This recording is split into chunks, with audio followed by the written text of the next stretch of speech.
Border czar Tom Homan showed up in New York to meet with Republicans in the state, but was greeted by a hallway full of protesters upset with their arrest of Mahmoud Khalil. How many more New Yorkers will you detain?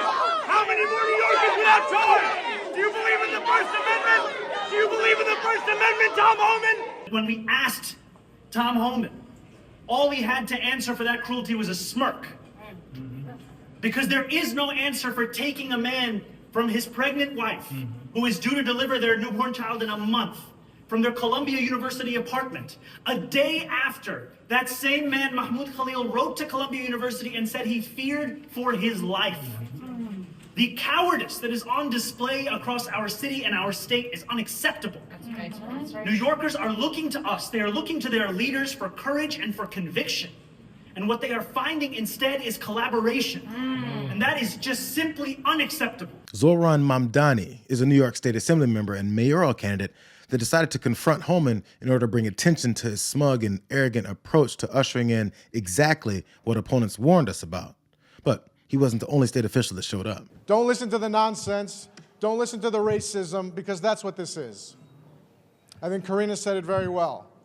They will try to demonize one or two examples and take down thousands of others who are not at fault.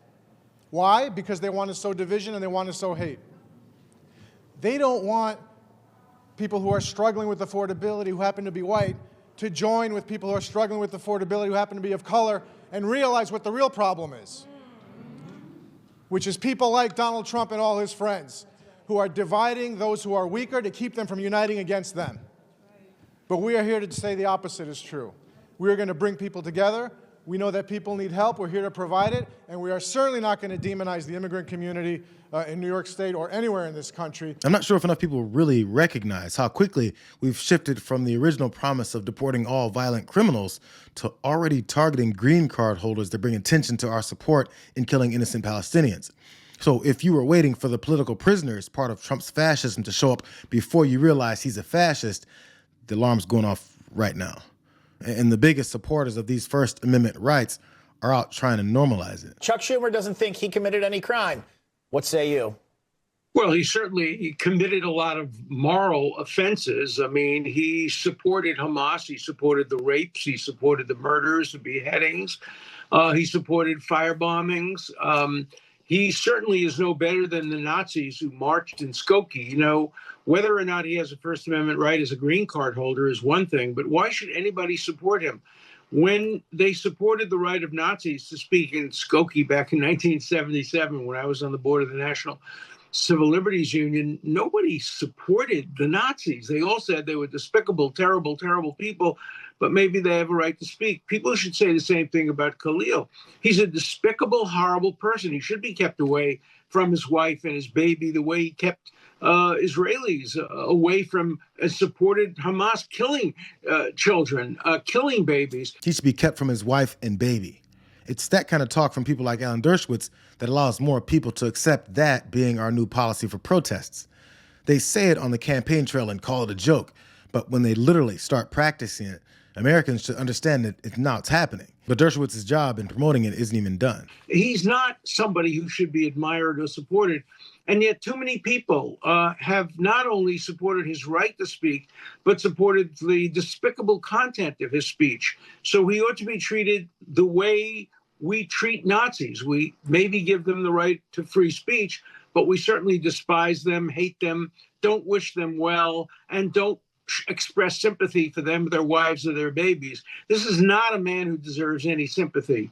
We may deserve his First Amendment protection so that we can hear him make his despicable statements, but he deserves nothing but the most utter contempt. While talking about his First Amendment rights, he made sure to continue to tell people what they should feel about him, which they should then connect to what we allow authorities to do with him. It's blatantly fascist. If he is indeed a national security risk, as has been implied by this administration, wouldn't that be an actual crime that then takes his First Amendment rights away? The statute is very, very unclear. He has to be convicted of a crime of moral turpitude. He hasn't been convicted. He's probably committed crimes of moral turpitude. He may also have lied on his application for a student visa or a green card when he said he doesn't support violence. He obviously does support violence. He supports the murder, the killing of Jewish babies. And for that, he ought to be held absolutely accountable and responsible. It's a close case legally. It's not at all a close case morally. He said it's a close case legally, but not a close case morally. It's just hard to question other people's morals when we've been a part of immorally murdering tens of thousands of innocent people, including over 14,000 kids. Why doesn't Dershowitz think these kids are as valuable as others? When it comes to protesters, we got to make sure we treat all of them the same. Send them to jail. Free speech is great, but hate, free speech is not what we need in these universities, and they don't need to be doing things that they're preaching from Hamas about anti-Semitism. Anti-Semitism.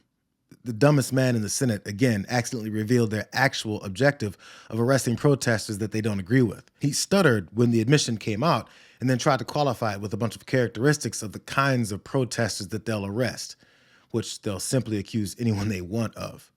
We're witnessing this fascist movement's next step and then its next step. So how soon until they're targeting natural-born citizens for doing things that Trump doesn't like either? I am a staff attorney with the Clear Project and one of Mahmoud Khalid's attorneys. And I will be reading a statement on behalf of Mahmoud Khalid's wife, who does not wish to be named. My husband was kidnapped from our home, and it's shameful that the United States government continues to hold him because he stood for the rights and lives of his people. I demand his immediate release and return to our family. His disappearance has devastated our lives. Every day without him is filled with uncertainty, not just for me, but for our entire family and community. Our loved ones are struggling with the pain and fear of his sudden absence. And yet, we are not alone. So many who know and love Mahmoud have come together, refusing to stay silent. Their support is a testament to his character and to the deep injustice of what is being done to him.